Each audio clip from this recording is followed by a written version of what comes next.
Oi, turma do livro Pais Brilhantes, Professores Fascinantes, Augusto Cury, parte 4, os 5 papéis da memória humana. A gente vai para o primeiro papel da memória humana, então, que é o registro na memória é involuntário. Certa vez um homem teve um atrito com um colega de trabalho, achou que foi tratado com a maior injustiça, disse ao colega que o riscaria da sua vida, fez um esforço enorme para se livrar dele. Mas quanto mais tentava esquecê-lo, mais pensava nele. Mais reconstruía o sentimento de injustiça. Porque ele não conseguia cumprir essa sua promessa? Porque o registro é automático, não depende da vontade humana. A rejeição de uma ideia negativa poderá nos fazer escravos dela. Rejeite uma pessoa e ela dormirá com você, estragando o seu sono. Perdoá-la fica emocionalmente mais barato. Como vimos nos computadores, o registro depende de um comando do usuário. No ser humano, o registro é involuntário, realizado, como já vimos, pelo fenômeno RAM, registro automático da memória.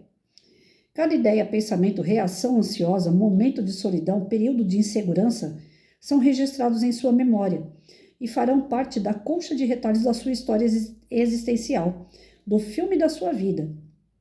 Algumas implicações desse papel da memória. Cuidar do que pensamos no palco da nossa mente é cuidar da qualidade de vida. Cuidar do que sentimos no presente é cuidar do futuro emocional, do quanto seremos felizes, tranquilos e estáveis. A personalidade não é estática. Sua transformação depende da qualidade de arquivamento das experiências ao longo da vida. É possível adoecer em qualquer época da vida, mesmo ter uma infância feliz. Uma criança alegre pode se tornar um adulto triste. Uma criança triste e traumatizada pode se tornar um adulto alegre e saudável. A qualidade das informações e experiências registradas poderá transformar a memória num solo fértil ou num deserto árido, sem criatividade. Querendo ou não, a memória ela é independente da nossa vontade, mas de certa forma nós podemos agir sobre ela. Se tem algo que fere, geralmente a gente não quer pensar. Quando a gente não quer pensar, nós já estamos automaticamente pensando. Mas se a gente deixar para lá e não lembrar que a gente quer esquecer, aquilo fica arquivado, fica quietinho no canto lá. E a gente pode superar isso com o passar do tempo. Ainda hoje, no outro canal, eu estava lembrando de uma situação que eu tive com a minha mãe, a qual, no tempo, aquilo me doeu muito. Ela disse que se ela me deu a vida, ela também podia tirar minha vida. É uma frase forte. Aquilo ali, se eu ficar lembrando da forma que ocorreu e sentindo o que eu senti naquela época, eu vou sentir raiva da minha mãe. Eu vou ficar com uma mágoa da minha mãe. Mas eu procurei entender a fala dela num ato de desespero e desequilíbrio que ela estava passando e que ela acabou descontando em mim. Então o negócio não era pessoal, o negócio não era comigo, bem dizer, mas saiu para mim. E enquanto espírita que eu sou, eu olhei aquela situação e falei, ela estava desequilibrada, ela não estava com aquilo resolvido dentro dela, eu tenho resolvido. Eu não posso matar ninguém. Eu não posso desejar a morte para ninguém, porque isso cabe a Deus, foi Ele que deu a vida, é só Ele que tem direito de tirar. Então, como eu tenho isso bem resolvido, qualquer pessoa que fala, eu vou te matar, eu quero te matar, para mim não pega nada. Mesmo que ele consiga me matar, não vai me doer, porque eu vou falar, não, foi a vontade de Deus e acabou. Eu creio nisso, que a vida e a morte pertencem a Deus. Então, por mais que a pessoa faça e consiga o ato em si, foi da vontade de Deus. Eu não creio que a morte ou a vida, alguém seja responsável por ela, que não seja Deus. Se Deus permitiu, foi Ele. Então, tem coisas que a gente supera pelo conhecimento, por acreditar. E a gente transforma aquilo que negativamente doía em algo que tanto faz, não dói mais. Ao contrário também pode acontecer. Estarmos bem e alguém nos ferir a tal ponto de que a gente não consegue esquecer aquilo. E traga prejuízos graves para a nossa memória. Toda vez, quando eu estudei Augusto Cury, Ansiedade, Modo Século, tem esse livro dele. Ele falou da síndrome do pensamento acelerado. É um botãozinho que liga na gente do tipo assim, se eu tomar um suco de laranja, por exemplo, Eu vou lembrar que o meu pai espremia laranja lá no serviço dele. Toda vez que eu ia visitar ele no serviço, ele espremia laranja para mim e fazia um suco enorme para eu beber. Então, o suco de laranja me remete a um fato, uma ocorrência do passado. Pode ser boa ou pode ser ruim. Então, de repente, eu não supero alguns traumas, porque de repente eu posso comer, beber, escutar, ver alguma coisa que ligue aquela tomadinha do SPA, a Síndrome do Pensamento Acelerado. Ela acelera tanto que ela volta lá naquele lugar e eu revivo aquele momento, positivamente ou negativamente. E se for negativo, aquele trauma não é superado. Se não é superado, ele continua me machucando. E isso é no automático. É comer, beber, ouvir, ver algo que remete ao passado, remete àquele trauma que você teve. Então, algumas coisas têm que ser tratadas. Tem que ir para um psicólogo, um psiquiatra, até mesmo um neuro, para ser tratado. Se não for tratado, você não sabe lidar com isso sozinho, você não supera. Você está namorando uma pessoa, por exemplo, a pessoa tem um comportamento duvidoso, te deixou inseguro por algum momento. Um telefonema, um recado no celular e aquela situação foi semelhante a algo que você viveu no outro relacionamento. O cara pode não estar fazendo nada errado, mas pelo comportamento dele, você associa o comportamento do outro parceiro que você teve. Você fala, ih, tá fazendo a mesma coisa. O casamento, o relacionamento acabou ali. Acabou a segurança, acabou o casamento, acabou a união. Porque você já remeteu aquele trauma do passado naquele presente e já era. Você não vai conseguir passar por isso. Você vai fazer um inferno da sua vida e a vida do outro. Mas tá possível das situações, as pessoas, os problemas se repetirem. Os exercícios se repetem quando você não aprende a lição, não é isso? Você ou aprende a superar aquilo, não deixar aflorar, não deixar desabrochar isso a tal forma de interferir na sua vida, contém, segura, trata, cura, ou você nunca vai ser feliz. Os traumas que nós levamos para a vida toda, a culpa não é de quem traumatizou a gente. A culpa é nossa que deixamos ser traumatizados. Mas, quando criança, como é que eu ia impedir isso? Vocês veem aí a questão de um estupro, uma pessoa que alicia uma criança, um pedófilo, que vai abusar de uma criança. Às vezes ela não lembra daquela pedofilia, ela não lembra daquele momento que ela foi abusada. Mas ela vai ter um relacionamento, a pessoa de repente passa a mão no genital dela, no peito dela, sei lá, em alguma parte do corpo que remete à memória dela lá do passado, aquela situação. E ela repele. Eu conheço pessoas, no decorrer da minha profissão, que a mulher falava para mim, eu não gosto que meu marido coloque a mão no meu peito. Num relacionamento é normal. É uma intimidade do casal, é um carinho. E a mãe às vezes vinha falar comigo, ela falava, eu tô tendo problema no meu casamento, Patrícia, porque o marido vem colocar a mão em mim e eu não me sinto confortável. Eu encaminhei para o psicólogo descobriu o quê? Que ela, quando era criança, teve um primo que passava a mão nela, dando doce para ela, em troca de doce. E isso foi lá com 4 anos de idade. Foi buscando, até achar. Então ela comia o doce porque ela tinha desejo de comer o doce, ela era pobre, não podia comprar, e o primo tinha como dar.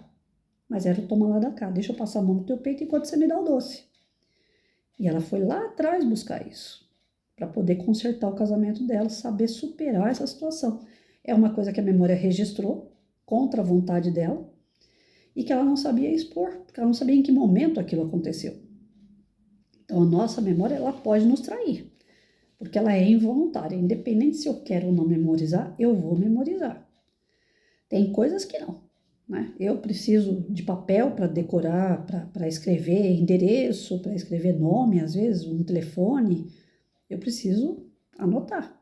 Eu não tenho facilidade para decorar nada. E em determinado momento da minha vida, quando eu perdi o primeiro bebê, até ali eu sabia que eu tinha uma memória de elefante. Nem sei se elefante tem memória, mas o povo fala que tem, né? Memória de elefante significa uma memória grande.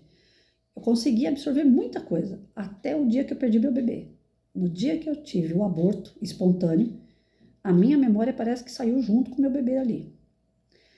Parece que apagou tudo lá atrás. Então eu tenho picos, né, de memória. Eu consigo lembrar algumas passagens da minha vida, inclusive de infância, mas não é aquela coisa sequencial. Às vezes eu me perco porque eu falo assim, eu tive em tal lugar, em tal ano, com tal pessoa. Não era aquele ano, não era aquela pessoa, foi em outro momento. Teve um dia que eu estava comentando alguma coisa sobre o meu casamento, falando da ordem, como se deu.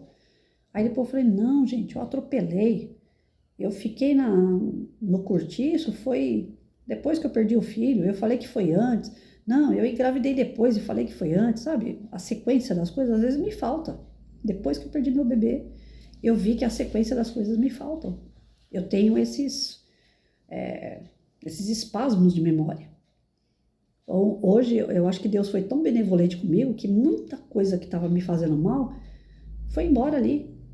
Esvaziou no dia que eu perdi meu filho. O pote esvaziou. E aí eu lembrei de uma situação, de uma história de um chinês, né? Que o discípulo chega no chinês e fala, mestre, eu quero aprender tudo com você. Quero saber tudo. Tudo que o senhor faz eu também quero fazer. E o chinês pegou e falou para ele, tudo bem, só que enquanto isso... E ele viu que o rapaz estava muito falante, né? Ele falou, enquanto você fala, você vai enchendo essa xícara aqui com chá. E ele falando e enchendo a xícara. E a xícara só subindo, só subindo. Aí quando ele viu que ia transbordar, ele, mestre, vai transbordar. E o mestre falando assim, continua falando e continua colocando chá na xícara. Ele continuou, o chá transbordou, né? Chegou um dado momento, o mestre falou para ele, agora pode parar. Você está vendo que o chá está entrando na xícara e está saindo ao mesmo tempo? Porque a xícara está cheia. Como é que eu vou te ensinar se você para de falar? Você já sabe tanta coisa. Como é que eu posso te ensinar se o teu pote está cheio? Vai transbordar e você não vai aprender. Você não vai reter isso aqui. Então a nossa memória chega um dado momento que ela está tão lotada que ela precisa ser esvaziada. Assim como a memória de um computador, de um celular, a gente não tem que dar uma formatada de vez em quando, não tem que ir lá e dar uma limpada para caber mais. Então a nossa memória, ela é involuntária, ela vai enchendo. Agora a gente tem que observar que tipo que nós estamos, que tipo de ideias, ideais, conhecimento, nós estamos enchendo a nossa memória. Porque a nossa memória é visual, é auditiva, tática, que fala? Tátil, né? O fato de eu pegar isso daqui, passar a mão em volta, fecho o olho depois, eu pego um outro instrumento, pego um outro objeto, volto nele com o olho fechado. O fato de eu ter passado a mão aqui, saber que tem 2 buraquinhos, que ela abre, que ela fecha, que ela faz barulhinho, isso aqui já dá uma noção que isso aqui é uma tesoura, mesmo com o olho fechado, porque a minha memória gravou como é esse objeto. Se eu for pegar o outro objeto, eu já sei que é papel, retangular e tal. Então é um marcador de texto. Nós temos memória de todas as formas. Os 5 sentidos que nós temos, eles marcam a gente na memória. Então, se eu escuto uma música, eu lembro de alguma coisa. Se eu vejo um filme, se eu vejo uma paisagem, se eu vejo uma pessoa, me retrata algumas situações. Se eu toco, eu sei o que é, o que me lembra aquilo. Outro dia eu estava comendo, foi 2 dias atrás, eu achei na internet Toblerone. Falei, gente, há quanto tempo que eu não comia esse chocolate? Eu achei que nem fabricava mais. Aí achei no Mercado Livre, comprei. Quando eu coloquei na boca, a degustar o chocolate, me fez voltar aos 4, 5 anos de idade. Meu pai comprava aquele chocolate para mim, ó, duras penas, porque sempre foi caro esse chocolate, né? Ele tá 15 conto agora, não é brincadeira. Pedacinho de chocolate. Mas sabe o que é você matar aquele desejo dos 4, 5 anos de idade? Lembrar que o pai chegava com aquele pacotinho, ó filha, que o pai trouxe para você. Aquela lembrança doce de infância veio junto com aquele sabor do chocolate. Não tem dinheiro no mundo que pague um troço desse. Então nós somos assim. A nossa lembrança das coisas, elas estão ligadas à memória, que independente da nossa vontade, vai estar gravado. O que você está se ligando? As coisas que você está fazendo, as pessoas que você tem em volta, as situações que você se coloca, vão te trazer para hoje, para amanhã, para daqui a 10 anos, memória, lembrança boa. Tudo que a gente vai fazer, a gente tem que pensar. Isso aqui vai ficar registrado. Eu vou trair minha mulher. Não tô nem nem não, ela não está vendo nada. A sua memória vai te trair. Porque a tua memória sabe que você está fazendo coisa errada, você está traindo tua mulher. Então, para a criança, a nível de educação, não é diferente. Tanto o professor como o pai, ele tem que ter noção do que ele quer plantar na memória do teu filho. Dependendo do que ele plantar na memória do filho, do aluno, isso vai ser muito bom para essa criança, vai florescer lá na frente. Mas dependendo do que você fala, dependendo do que você faz, aquilo vai ser negativo na vida da criança. Tem muito pai e muita mãe que fala, eu bebo, mas eu não quero que você beba. Eu fumo, mas eu não quero que você fume. Minha mãe falava, se eu pegar você com um cigarro na boca, eu arrebento seus dentes. Eu via minha mãe fumando dia e noite, noite e dia. É que eu não dei pro troço, mas eu fui experimentar, lógico. Se minha mãe fica com aquilo na boca o dia inteiro, fala que é ruim, mas ela não para de fumar, então é porque não deve ser tão ruim assim. Se você tem uma moral, você vai falar, eu não bebo, não fumo. Por que você tá bebendo e fumando? Então você tem como cobrar do teu filho, porque você não deu essa referência. Mas se você deu a referência, você não tem moral. A minha mãe falava, eu tenho muita moral para falar que eu não quero, porque eu sou viciada. Eu falei, não, você não é para ser seguida. Você não tem moral. Você me deu um exemplo errado. Só que, graças a Deus, eu não dei pro troço. Eu experimentei, me fez mal, eu não quis. Eu podia ter gostado da pessoa. Quem é que te influenciou a fumar? Minha mãe. Eu via coisas erradas da minha mãe a nível de comportamento. Às vezes eu olhava para aquilo e falava, eu não quero isso para mim. Graças a Deus, eu tinha isso. Não sei como, mas eu tinha. Mas eu podia olhar e falar assim, eu quero ser que nem minha mãe. É que nem aliança. Eu passei a vida inteira olhando para a mão do meu pai e da minha mãe. Aquele negócio brilhando no dedo. Eu achava tão bonito. Eu falava, um dia eu vou ter uma. Era uma referência que eu tinha de algo que me fazia brilhar os olhos. Um troço tão besta, né? Mas eu queria. Quando eu me casei, eu não tive a oportunidade de ter uma aliança grossa. Foi uma fininha. Eu falei, ainda não é essa, eu quero uma grossa. Depois que eu enviuvei, namorei, falei que ninguém vai me dar uma aliança, então eu mesmo me dou. Entrei numa loja, fui lá e comprei uma aliança grossa, que ainda não é dos meus sonhos. Mas era uma referência que eu tinha dentro de casa. Eu vi aquele negócio brilhando na mão deles, eu queria. E não é cheio de coisa, não, é assim mesmo, lisinha. Só que brilhava, né, por causa da cor, brilha. Mas já havia comportamento da minha mãe de ir para cabeleireiro, ficar enfiado em cabeleireiro todo final de semana, e faz unha, e depila, e não sei o quê. Nunca gostei disso. Falei, isso não é para mim. Porque se ela era casada com meu pai, não precisava de tanta vaidade. Já tinha um marido, já tinha uma família. Para que tanta coisa? Para passar na rua e os homens ficar olhando e chamando a atenção? Que é o que acontecia, infelizmente, com a minha mãe. Não era um exemplo que eu queria seguir. Eu olhava para aquilo e falava, eu não quero que os homens fiquem me olhando. Eu não quero ser ponto de desejo de homem. Eu quero que alguém me ame. Eu quero ter um companheiro. Mas ser uma pessoa que os homens ficam olhando e desejando, isso nunca passou pela minha cabeça. O fato de ter um lado sensual, tal, isso aí tem um momento certo, com a pessoa certa, né? Eu acho que tem que ser em quatro paredes, não tem que ser exposto. Agora, sair na rua para ser desejada, para chamar atenção, para quê? É ilusão pura. Vai eu hoje andar capenga no meio da rua para ver se eu chamo atenção? Não, isso daí é modismo. O pessoal coloca como se fosse um padrão. Mulherada tem que ter peito, bunda, tem que andar rebolando, tem que andar com roupa curta, com calça colada. E os homens ficam doidos. É uma coisa que enfiar na cabeça de todo mundo. Não existe isso. O lado sensual, o lado sexual aflora entre um homem e uma mulher. Se ele estiver dentro de quatro paredes, de bermudão, de camisetão, vai aflorar, se os dois realmente se gostam, que é o mais importante. Então, alguns padrões ou alguns exemplos, eu deletei da minha memória. Falei, isso eu não quero para mim, não me serve.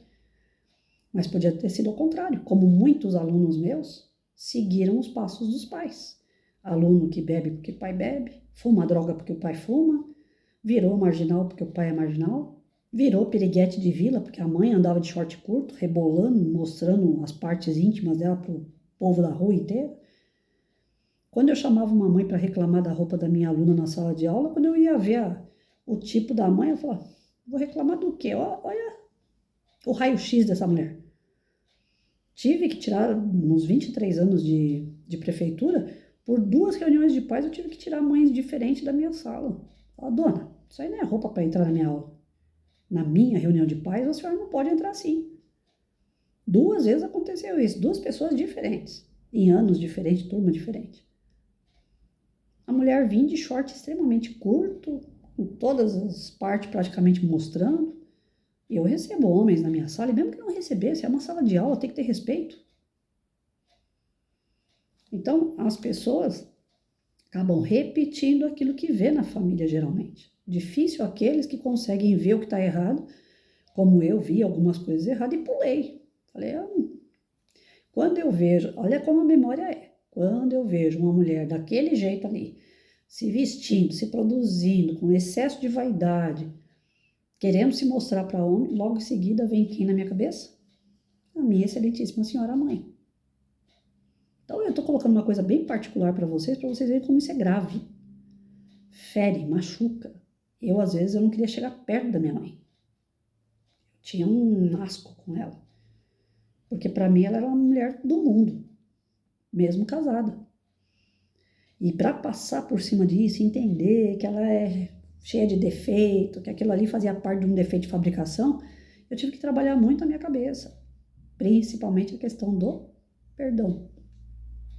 Quando você consegue desvincular, perdoar, falar, cada qual que colha lá a sua semente, né, plantada, aí você dá uma aliviada na tua memória.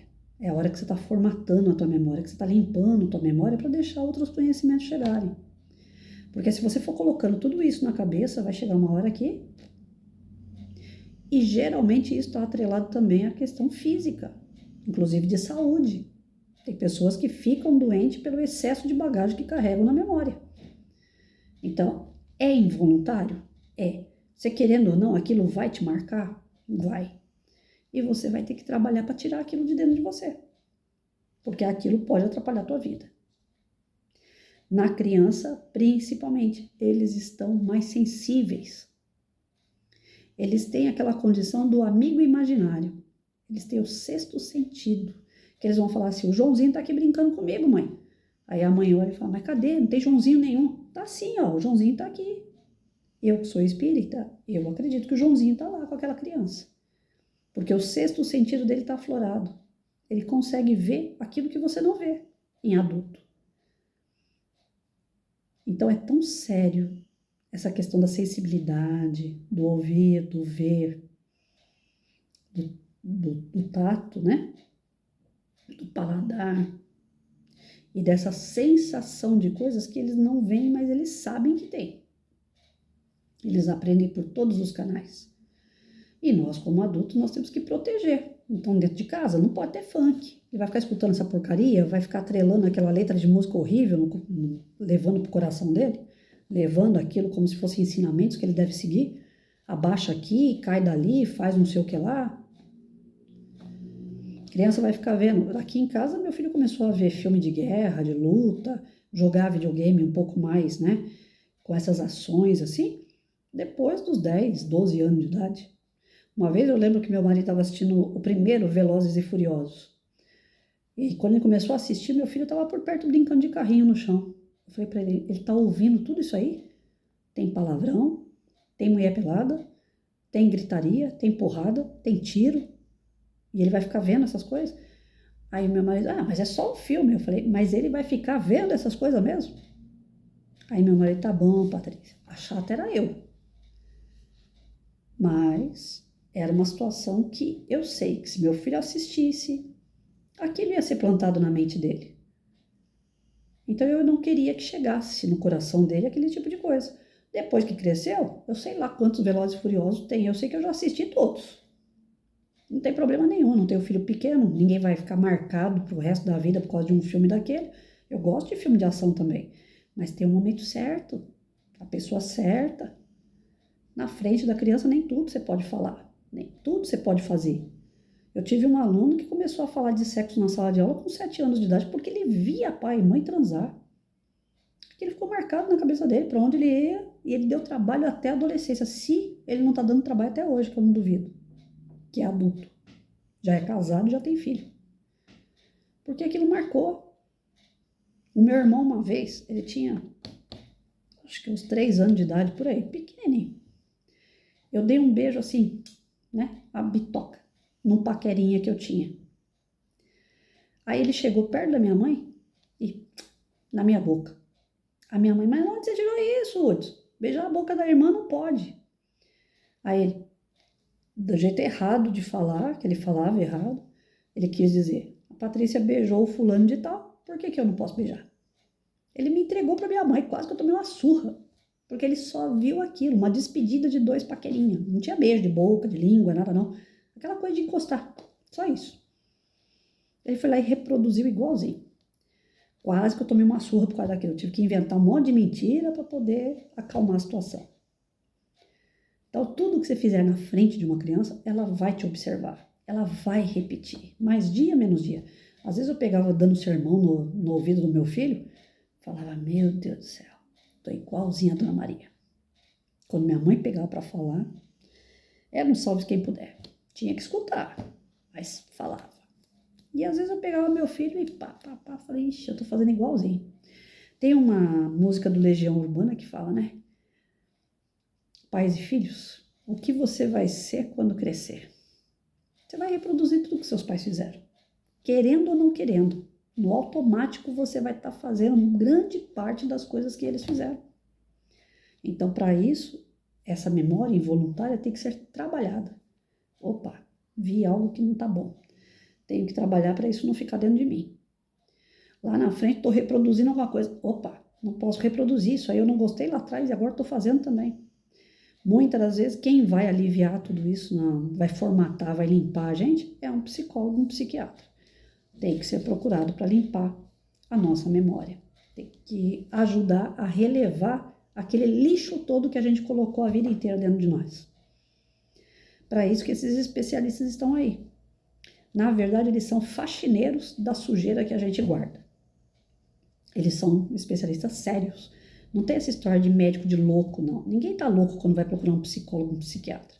Nós estamos desequilibrados diante de tanta sujeira que a gente guarda. E guarda, às vezes, como está sendo dito aqui, involuntariamente. Não é porque a gente quer guardar. Ficou, marcou, de alguma forma aquilo feriu, machucou, impregnou na gente. E não deixa entrar coisa nova.